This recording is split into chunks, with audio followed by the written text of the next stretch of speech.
اللهم صل على سيدنا محمد يا رب صل وسلم دائما ابدا على حبيبي. غیر مسلم قوموں کی آپ ترقیاں تو دیکھ رہے ہیں, ان کی ناکامیاں نہیں دیکھ رہے کہ کن کن محاذوں پہ وہ بری طریقے سے ناکام ہیں.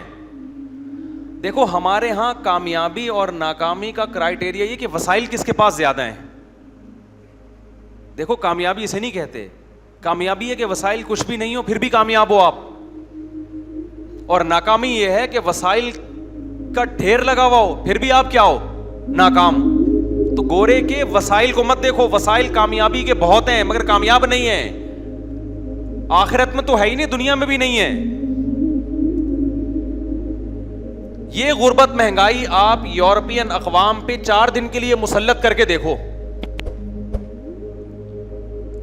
ہمارے ہاں کامیابی کے اسباب ہیں یا ناکامی کے؟ ہمارے کنٹری میں خاص طور پہ آج کل جو حالات چل رہے ہیں, سارے اسباب کیا ہیں؟ میڈیا پہ دیکھو, اخباروں میں دیکھو, بیڑا غرق پاکستان کا تباہ ہو گیا, اور مہنگائی مہنگائی مہنگائی مہنگائی سنتے چلے جاؤ. کراچی میں آپ روڈوں پہ نکلو, روڈ نہیں ہے, گٹر کے ڈھکن نہیں ہے, کتے ہی کتے. کتوں کی نسل اتنی اسپیڈ سے بڑھ رہی ہے, اور جب بات کرو کہیں تو بھائی اینیمل لورز جو ہیں وہ اس کتوں کو مارنے کو پسند نہیں کرتے. اتنے کتے ہو گئے ہیں, ایسا نہ ہو کل یہ کتے ہمیں کھونٹوں سے باندھ دیں کہ ہم زیادہ ہو گئے, تم منورٹی میں آ گئے ہو, اب تم ہمیں کاٹا کرو گے. کتے ہی کتے ہر جگہ, کہیں بھی کوئی, وہ لوگ بھی کتوں سے محبت کرتے ہیں یورپ والے. اتنا فری تو انہوں نے نہیں کرایا بھائی, ان کے یہاں بھی ایک تمیز سے کتے ہوتے ہیں, ان کی نسل بھی تمیز سے بڑھتی ہے. ہمارے یہاں تو کتوں کی مرضی سے ان کی نسل بڑھائی جا رہی ہے. جانوروں کی نسل پہ کنٹرول انسان کرے گا, انسانوں پہ کوئی کنٹرول, انسانوں پہ, انسانوں سے اوپر کی ذات وہ اللہ ہے, وہ اس کا کام ہے. آج دنیا کیا کر رہی ہے, انسانوں کی نسل کو کنٹرول کرنے کی کوششیں ہو رہی ہیں, جبکہ وہ انسانوں کا کام نہیں ہے, وہ انسان سے اوپر کی ذات ہے جو اللہ ہے. اور جانوروں کو اللہ نے آپ کا تابع بنایا ہے, آپ کی مرضی سے ان کی تعداد بڑھے گی, اس پہ کنٹرول کیا ہے, ختم. کتنے لوگ یہاں ہڈیاں توڑ کے آئے ہیں, بیان میں بیٹھے ہوتے ہیں جی ٹانگ ٹوٹی, کیسے ٹوٹی, بائک پہ جا رہا تھا کتے سے ٹکرا گیا. بہت ہو رہا ہے کراچی میں, کتے نے کاٹ لیا اور پاگل کتے نے کاٹ لیا, ٹھیک ہے لگ رہے ہیں. مجال ہے گورنمنٹ کو کوئی ٹس سے مس ہو جائے اس بارے میں. جب بات کرو کہہ رہے ہیں باہر سے NGOs کی طرف سے پابندیاں ہیں, جو جانوروں کے حقوق کی تنظیمیں ان کی طرف سے کیا ہیں, پابندیاں ہیں. تو نسوا اللہ فانساہم انفسہم, میں کہہ رہا ہوں ہمارے پاس ناکامی کے سارے وسائل ہیں, پھر بھی خدا کی قسم اتنے ناکام نہیں ہیں, خوش ہیں. آپ کسی کو دیکھو نا بیٹھا ہوگا, مہنگائی یہ وہ, ایسے رو رہا ہوگا بیٹھ کے, 2 منٹ اخبار پڑھ کے ہوگا, وہ بھی وہ جو ٹینشن ہو رہی ہے وہ بھی کیا پڑھ کے ہوتی ہے, اخبار پڑھ کے یا ٹی وی دیکھ کے. جو ٹی وی نہیں دیکھ رہے, نیوز نہیں سن رہے, ان کو وہ ٹینشن بھی نہیں ہے. اور یہ بھی پورا دین نہیں ہے, پورا دین ہوتا زندگیوں میں تو جو بہت معمولی سی کچھ لوگوں کو ٹینشن ہے وہ بھی نہ ہوتی, کیونکہ صحابہ کرام کے پاس تو دنیاوی لحاظ سے اس سے زیادہ ناکامی کے اسباب تھے. 24 گھنٹے میں کھجور کھانے کو مل رہی ہے, وہاں کوئی معاشی ترقی کی بات کر سکتا تھا؟ ابے کیا ہو گیا, ایوب علیہ السلام کی پوری زندگی بیماریوں میں گزری, تو بتاؤ کامیابی کے اسباب ہیں یا ناکامی کے؟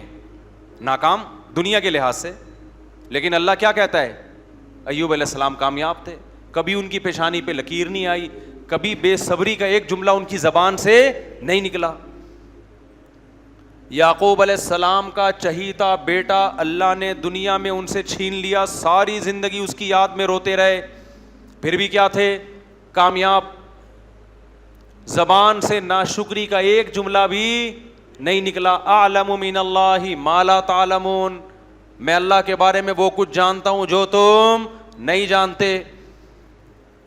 کامیابی کے اسباب اور وسائل کو لوگوں نے کامیابی سمجھنا شروع کر دیا ہے. یہ ایسے جیسے آپ کے پاس منزل تک پہنچنے کا راستہ ہو, اسی راستے کو آپ منزل سمجھنا شروع کر دیں. او بھائی اس راستے پہ چل کے منزل پہ پہنچے گا تو بھی اس کو راستہ کہیں گے. سمجھتا نہیں ہے بات کو, میرا خیال ہے جب پڑھے گا نہیں رات کو تو کیسے سمجھے گا بات کو. ہم اسکول میں ہوتے تو یہ ڈائلاگ بولتے تھے, ٹیچر پڑھا رہے ہوتے تھے نا, بچے کی سمجھ میں ویسے بھی نہیں کراچی میں کسی کی سمجھ میں آتا, ٹیچر پڑھا ہی نہیں رہے ہوتے تو سمجھ میں آئے گا کہاں سے. لیکن اس زمانے میں پڑھاتے تھے, طلبہ کی سمجھ میں نہیں آتا تھا, اتنی ترقی نہیں ہوئی تھی, ٹھیک ہے نا, جتنی آج ہے. اب تو پڑھائی نہیں ہے تو سمجھ میں کہاں سے آئے گا. ہمارے دور میں پڑھائی تھی, سمجھ میں نہیں آ رہا ہوتا تھا. تو اس وقت ہم یہ کہتے تھے جب پڑھے گا نہیں رات کو تو سمجھے گا کیسے بات کو. کیونکہ ہم نے مدرسوں میں پھر یہ اصول سیکھا کہ جو کل آپ کا سبق ہوگا نا, جو ٹیچر نے کل پڑھانا ہے, رات کو آپ نے اس کی اسٹڈی کر کے اس کو خود سمجھنے کی کوشش کرنی ہے. کوشش کرنے کے بعد پھر ٹیچر جب اس کو ایکسپلین کریں گے تو آپ کو اچھی طرح سے سمجھ میں آ جائے گا. اگر آپ نے رات کو اسٹڈی نہیں کی, دیکھا ہی نہیں ہے کل کیا سبق ہے, تو کل نہیں سمجھ میں آئے گا. تو اس پہ ہم کہتے تھے جب نہیں پڑھے گا رات کو تو کیسے سمجھے گا بات کو. آگے پھر اسی میں شعر مکمل کر دوں. بچہ سمجھدار ہے اس لیے گھر سے باہر ہے. اس زمانے میں بچوں کو خراب کرنے کے لیے یہ جملہ, جو گھر میں ہوتا ہے وہ سمجھدار نہیں ہے, ایسی ڈائلاگ تھا یہ. تو اس زمانے میں بچوں کو اتنا ہی خراب کرتے تھے کہ بچہ سمجھدار ہے اس لیے گھر سے باہر ہے. تو دوست سمجھتا تھا گھر سے باہر رہنا سمجھداری ہے, وہ خراب ہو جاتا تھا. آج کل خراب کرنے کے لیے موبائل رکھے ہوئے بچوں نے, اسمارٹ فون رکھے ہوئے ہیں, وہ بچوں کو ویڈیوز لڑکیوں کی دکھا رہے ہوتے ہیں اس میں اسکولوں میں بیٹھ کے, اور آپ سمجھ رہے ہو میرا بچہ سائنٹسٹ بننے کے لیے, اعلیٰ تعلیم کے لیے اسکول گیا ہوا ہے. کراچی کے اسکولوں میں اگر کوئی یہ سمجھتا ہے کہ اس کا بچہ سائنسدان بنے گا, اگلے جمعے بیان کے لیے نہ آئے. وہ بیان سننے نہ, ایسے بیوقوف لوگوں کے سامنے جب میں بیٹھ کے بیان کروں گا تو ماحول کا اثر پڑتا ہے انسان پہ, خود بھی. بلکہ کراچی نہیں, سندھ گورنمنٹ ہی کے فضائل چلتے رہتے ہیں عام طور پہ. تو ہم تو دیکھ رہے ہیں پڑھائی کراچی میں نہیں ہے بھائی. تو خیر, تو اللہ تعالیٰ کیا فرماتے ہیں, نسوا اللہ فانساہم انفسہم, جو اللہ کو بھلا دے گا اللہ اسے اپنا آپ بھلا دے گا. قومی سطح پہ جب جس سوسائٹی میں بے حیائی پھیلتی ہے, اس کا مطلب انہوں نے اللہ کو بھلا دیا, اب اللہ آپ سے انتقام لے گا. آپ اپنا نقصان کر رہے ہو.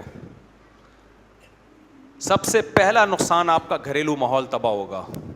آپ کی بیٹیاں آپ کے سامنے اونچی آواز سے بات کرنا سیکھیں گی. پہلے باپ گھر میں آیا, بیٹی نے سر پہ دوپٹہ لے لیا ابا کے احترام میں, وہ دوپٹہ مارکیٹ سے شارٹ. حیا گئی تو بدتمیزی آئی. آج کل لبرل لوگوں نے ہر الٹی چیز پہ لیبل اچھے بدتمیزی کو کانفیڈنس کہا جاتا ہے کہ بچی میں کانفیڈنس بہت ہے, حالانکہ وہ بدتمیز ہوتی ہے. وہ کانفیڈنس نہیں ہے, وہ کیا ہے, بدتمیزی ہے. سمجھ رہے ہیں, سمجھ کیا رہے ہیں, دیکھ رہے ہوں گے. تو بیٹا باپ کے سامنے اونچی آواز سے بات کرتا ہے, اس کو کانفیڈنس سے تعبیر کرتا ہے. حیا جب کسی سوسائٹی میں ختم ہوتی ہے نا, اس کا سب سے پہلا نقصان بدتمیزی اسی اسپیڈ سے بڑھتی ہے. اس کا نقصان آپ کو اس وقت ہوتا ہے جب آپ کی عمر تھوڑی سی بڑھنا شروع, آپ میچور ہونا شروع ہو جاتے, اور وہ جو نائٹ کلبوں میں ناچنا اور رنگ رلیاں, یہ جب آپ کا ٹیسٹوسٹیرون لیول تھوڑا نیچے آتا ہے نا, تو یہ مستیاں بھی آہستہ آہستہ, بولو, یہ مردانہ ہارمونز ہوتے ہیں نا ٹیسٹوسٹیرون جو ہیں, تو جیسے جیسے عمر بڑھتی ہے یہ لیول کیا ہوتا ہے, تو مستیوں کا شوق بھی کیا ہوتا ہے, کم ہوتا ہے, اور پھر بدتمیزی بہت زیادہ بری لگنا شروع ہو جاتی ہے, آپ میچور ہو جاتے ہیں. تو وہ 40 سال کے بعد آپ کا بیڑا آپ کے گھر میں ہی غرق ہونا شروع ہو جاتا ہے کہ جو آپ نے گھر میں ماحول دیا تھا نا, بچیوں کو پردہ نہ کراؤ اور ماڈرن اسکول میں پڑھاؤ اور بوائے فرینڈ گرل فرینڈ اور یہ دوپٹہ شپٹہ اٹھا کے سائڈ پہ پھینکو بیٹا, یہ آپ نے چونکہ اللہ کو کنارے پہ رکھ دیا تھا, اب اللہ کہے گا بھگتو, یہ اولاد ہی تمہارا سر گنجا کرے گی, جتنے مرضی بال لگوا لو, یہ اولاد ٹینشن دے دے کہ تمہارے سر کو گنجا کرے گی اب یہ. اور اولاد خوش ہوتی ہے کہ اس بے حیائی کا ہمیں تو فائدہ ہوا نا, ہم تو آزاد ہو گئے. او بھائی آپ پر بھی یہ کل ٹائم آج کل تو ویسے ہی ٹیسٹوسٹیرون لیول دھڑام سے نیچے آ رہا ہے, خوراکیں اس ٹائپ کی ہیں, سمجھ رہے ہو نا, ویسے ہی تھوڑے دنوں میں بوڑھے ہو رہے ہیں لوگ. تو یہ جو اولاد آج کہہ رہی ہے کہ ہمیں آزادی ہے, ہم ابا سے پوچھتے نہیں ہیں, اور لڑکیاں کے بوائے فرینڈ ہیں, اور یہ اور وہ موبائل پہ یہ ادھر ادھر کی مستیاں, یہ سمجھ رہے ہیں ہم تو آزاد ہیں نا. بھائی تھوڑے دنوں میں آپ کے ساتھ آپ کو بھی وہی جوتے پڑنے والے ہیں جو آج اپنے ماں باپ کو آپ کھلا رہے ہو. زیادہ ٹائم نہیں ہے. جس انگریز نے اپنے ابا کو اولڈ ہاؤس میں جمع کرایا ہوتا ہے نا, اس کا بچہ بھی وہی کام اپنے ابا کے ساتھ کر رہا ہوتا ہے. سمجھتے ہو؟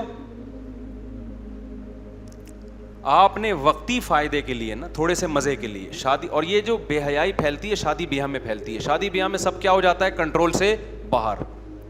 اور جب ایک دفعہ لڑکی لڑکوں کے سامنے آ کے ناچ لیا اس نے, چاہے وہ کزنوں کے سامنے آ کے ناچے, تو بس اب یہ حیا کی چادر ایک دفعہ اترتی ہے, اس کے بعد دوبارہ اس کو حیا دار بنانا بہت مشکل ہے. میں یہ نہیں کہہ رہا ناممکن ہے, 100 میں کسی ایک کو توبہ کی توفیق ملتی ہے. حیا جانے میں, حیا جاتی چند سیکنڈ میں, آنے میں سال لگ جاتے ہیں, کئی سال لگ جاتے ہیں, دوبارہ نہیں آتی حیا. سمجھ رہے ہو کہ نہیں سمجھ رہے؟ اور سوسائٹی میں حیا کو پروموٹ کرنے میں مرد سے زیادہ کردار کس کا ہے؟ عورت کا. تبھی اسلام نے عورت کو پردے کا زیادہ حکم دیا ہے, اس میں اس کے لیے احکامات سخت ہیں.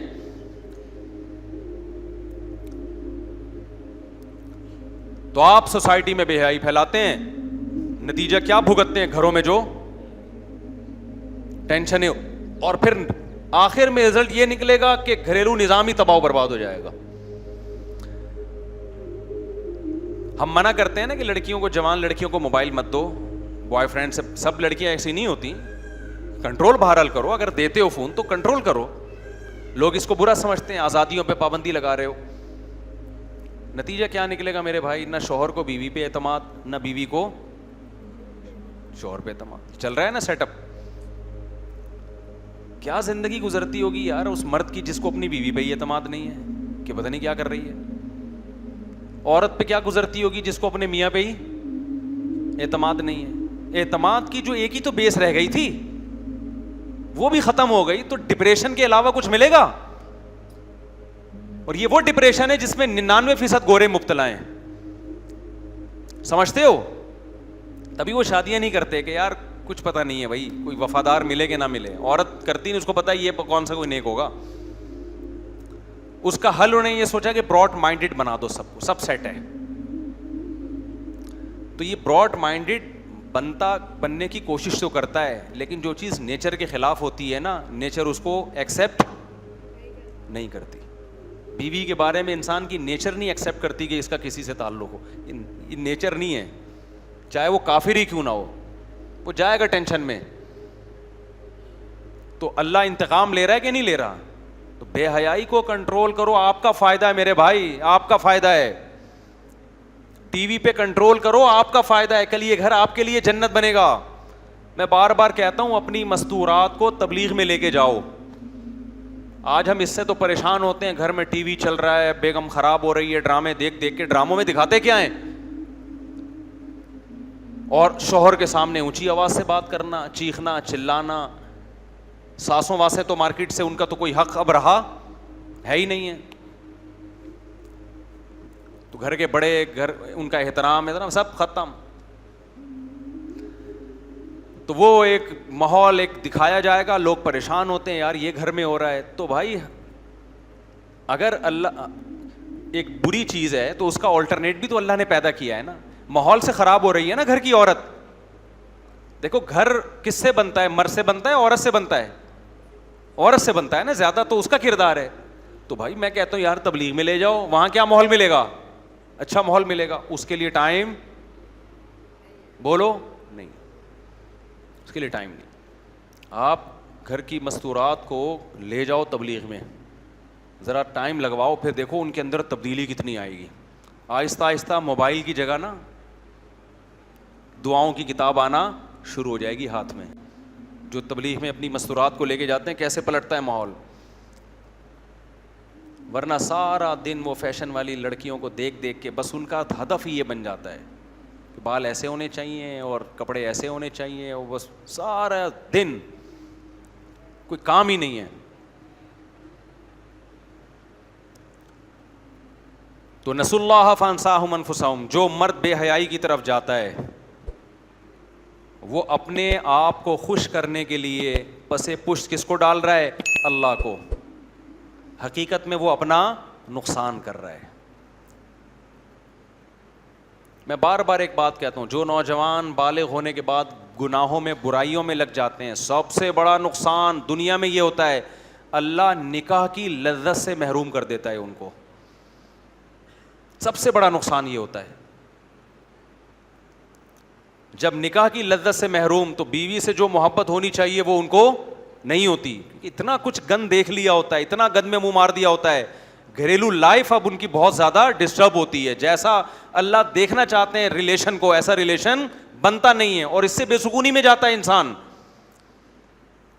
بتاؤ مجھے, جو انٹرنیٹ پہ روزانہ تصویریں بدل بدل کے لڑکیوں کو دیکھ رہا ہے, اس کو اپنی گھر کی بیوی اچھی لگے گی؟ بولو نا. جس کے سامنے روزانہ کبھی مرغی, کبھی پلاؤ, کبھی بریانی آ رہی ہو, اس کو تو گھر کا قورمہ اچھا نہیں لگتا تھوڑے دنوں کے بعد. دال تو دور کی بات ہے, دال کہاں سے اچھی لگے گی؟ تو اللہ میاں نے جو آپ کو حکم دیا نظر کی حفاظت کرو, اس سے آپ کا فائدہ ہے.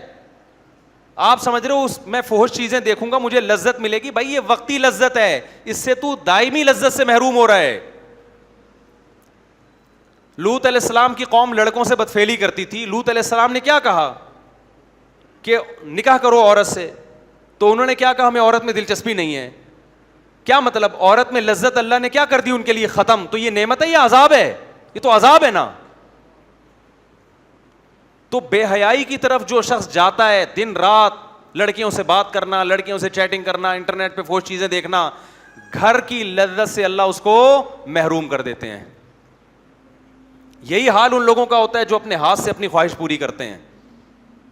میڈیکلی تو ڈاکٹر کہہ رہے ہیں کچھ بھی نہیں ہو رہا, میڈیکلی مینٹلی بیڑا غرق ہو رہا ہے اس کا. فطرت نے جو خواہش آپ کے اندر رکھی ہے اس سے فطرت کچھ کام لینا چاہتی ہے. اللہ میاں نے آپ میں جو عورت کی خواہش رکھی ہے اس سے کام لینا چاہتی ہے, تاکہ میاں بیوی میں محبت ہو, آگے نسل بڑھے, سکون ملے آپ کو وہاں پہ. آپ نے اس کو ڈسٹرب کر دیا تو نسوا اللہ فانساہم انفسہم. اللہ کہتے ہیں میں دنیا میں انتقام لوں گا, دنیا میں سزا دوں گا میں, آخرت تو بعد میں ہے. آخرت کی تو سزا بہت سخت ہے, اللہ ہم سب کو بچائے اس سے. تو ہر برائی کا میرے بھائی, جس برائی کے پیچھے بھی جاؤ گے نا, خدا کو پس پش ڈال کے, وقتی فائدہ ہے, اس کے سائیڈ افیکٹ ان فائدوں سے زیادہ ہیں. شراب کو دیکھ لو نا, شراب, بس یہ بات کر کے میں بیان ختم کرتا ہوں. شراب جب حرام ہوئی ہے تو مشرکین نے کہا اس کے تو بڑے فائدے ہیں, ہم جب پیتے ہیں سکون ملتا ہے, ڈپریشن ختم ہوتی ہے. تو قرآن نے کیا کہا؟ اس کا گناہ اس کے فائدوں سے زیادہ ہے. یہ وقتی ہے نا فائدہ, یہ وقتی فائدہ ہو رہا ہے کہ آپ کو ایک ڈپریشن ختم, اصل میں ڈپریشن پیدا ہو رہی ہے اس سے. جو شراب پی کے ڈپریشن ختم ہو رہی ہے, تو میرے بھائی تجھے پیدا اس لیے ہوئی تھی کہ تو پیتا ہے, لہذا تجھے اس کو ختم کرنے کے لیے پینا پڑا, شراب کو پینا پڑا. جو نہیں پیتے ان کو ڈپریشن ہوتی نہیں ہے. کچھ دن پہلے کافی کے مریض آئے میرے پاس نا, کہہ رہے ہیں میں جب ٹینشن میں آتا ہوں کافی پیتا ہوں اور ریلیکس ہو جاتا ہوں. میں نے کہا آپ کو ٹینشن ہو اس لیے رہی کہ آپ کافی پیتے ہیں, ہمیں تو نہیں. میں نے کہا ہوتی ٹینشن, میں تو کبھی نہیں کافی پیتا, ہمیں تو نہیں ہوتی. بھائی لت ڈال دی ایک چیز کی تم نے کافی پی پی کے, آپ کا جو دماغ کو نیچرل طریقے سے سکون ملنا تھا وہ ملتا, دماغ مانگ رہا ہوتا ہے کافی پلائے گا تو ٹینشن ختم کروں گا, ورنہ وہ تو پیتا رہا بیٹھ کے تو. اور یہ جتنی نشے کی چیزیں ہیں, نشے سے میری مراد جن کی عادت پڑتی ہے, ان کی کوانٹٹی آپ کو بڑھانی پڑتی ہے. 24 گھنٹے میں 2 کپ پی رہے ہو, تھوڑے دنوں میں وہ 2 کپ برابر ہو جائیں گے, 3 پہ آنا پڑے گا. ٹھیک ہے نا. اب میں نے کہا سو جائے گا, اٹھ جائے گا, یہ ٹینشن کے لیے ایک اور شادی کر لیں. وہ نیچرل ٹینشن ہے. نیچرل ٹینشنیں جو ہوتی ہیں نا, ان میں ٹینشن تو ہوتی ہے, لیکن وہ ٹینشن کے بدلے میں جو سکون ملتا ہے وہ اس ٹینشن پہ غالب آ جاتا ہے. اس کی مثال ہے جیسے کھانا کھانے سے ٹینشن ہوتی ہے, کھاؤ گے تو نیند آئے گی, قضائے حاجت کے لیے بھی جاؤ گے, لیکن یہ ٹینشن میرے بھائی نہ کھانے سے کیا ہے, کیا خیال ہے؟ جو نہیں کھانے سے ہوگی وہ تو مسلسل ڈیمیج کرتی رہے گی نا. بھوکا رہنا ہے لیکن یہ تو نہیں کہ ساری زندگی بھوکا ہی رہو, ایک وقت میں تو کھانا ہی پڑے گا نا جا کے. وہ آ گئی پھر اس پہ بھی بات, اب کیا کریں, آج بیان ہونا تھا. تو نسوا اللہ فانساہم انفسہم, خوب سمجھ لیں جو برائی کر رہے ہیں, گناہ کر رہے ہیں, یہ سوچ کے کہ ہمیں سکون ملے گا, یہ دماغ سے نکال دو کہ تمہیں سکون ملے گا. سکون گیا تیل لینے. سکون صرف اسی کو ملتا ہے جو اپنی خواہشات پہ کنٹرول کر لے, اپنے آپ کو وقتی طور پہ بے سکون کر لے. اللہ کی خاطر, اللہ کی خاطر اپنے آپ کو بے سکون کر لو. سکون ہی سکون تمہارے مقدر میں اللہ تمہاری جھولیوں میں لا کے ڈال دے گا. میں نے کسی اللہ والے بزرگ کو پریشانیوں میں نہیں دیکھا, حالانکہ پریشانیوں کے 20 اسباب ان کے پاس ہوتے ہیں, مگر پھر بھی اللہ نے ان کو ایک خاص قسم کا سکون عطا کیا ہوتا ہے. وہ سکون کس بات کا ہے؟ کہ اللہ ہم سے خوش ہے. اور نیچر پہ چلنے کا جو سکون ہے وہ اللہ ان کو عطا فرماتے ہیں. تو آج جو ہے نا اللہ کو بالکل پسے پش ڈال دیا ہے, بالکل پسے پش. کہ کوئی بتاؤ لوگوں کو کہ بھائی یہ شریعت میں حرام ہے, ابے بھائی یہ پرانے زمانے کی باتیں. خاص طور پہ شادی بیاہ میں دیکھو کیسے آزاد ہو جاتے ہیں یار. پہلے زمانے میں طوائفوں کے ناچ دیکھنے کے لیے لوگ جایا کرتے تھے کوٹھوں پہ. اب یوٹیوب نے ایسی بے حیائی پھیلا دی ہے, ہر شادی بیاہ میں لڑکے لڑکیاں ڈانس کر رہے ہیں, چینل پہ اپنی ویڈیوز ڈال رہے ہیں اور اس کو پروموٹ کر رہے ہیں کہ جو نہیں بھی ناچ رہے ہمیں دیکھ کے وہ بھی کیا کریں, ناچیں. تو ناچ لو میرے بھائی, تھوڑا سا انجوائے کر لو. شادی بیاہ کی 2 گھنٹے کی تقریب ہوتی ہے, ناچ گانے کی بڑا مزہ آتا ہے اس میں. اس کے بعد جو بے سکونی کے کانٹے اللہ تمہیں چبوئے گا نا کہ تم نے خدا کو ناراض کیا, اور ان گھروں میں ڈپریشن, خودکشیاں, اور جو برین ہیمریج سے ان کی ایک ٹینشن سے جو برین ہیمریج ہوتا ہے ان لوگوں کو, اور جو لٹک رہے ہیں وہ پھر یہ ٹینشنیں بھی انہی کے گھر میں, انہی جہاں خوشیاں ہیں کل غم جا کے دیکھا کرو ان لوگوں کے کیا ہوتے ہیں. تو اللہ ہمیں ہدایت دے, اپنے گھروں کے خوبصورت ماحول کو میرے بھائی اس بے حیائی کے ذریعے تباہ و برباد مت کرو. اللہ سمجھنے کی عمل کی توفیق عطا فرمائے. وما علینا الا البلاغ.